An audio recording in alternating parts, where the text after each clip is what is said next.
Ang paglilingkod na nakalulugod sa Diyos. Magpatuloy kayo sa pag-iibigan bilang magkakapatid kay Kristo.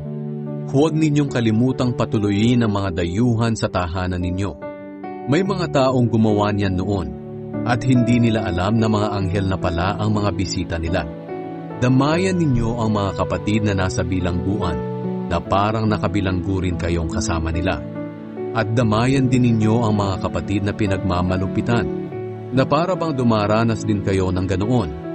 Dapat ninyong pahalagahan ang pag-aasawa at dapat ninyong iwasan ang pangangalunya sapagkat hahatulan ng Diyos ang mga nangangalunya at ang mga immoral.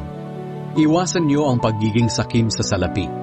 Maging kontento kayo sa anumang nasa inyo sapagkat sinabi ng Diyos, hinding-hindi ko kayo iiwan o pababayaan man.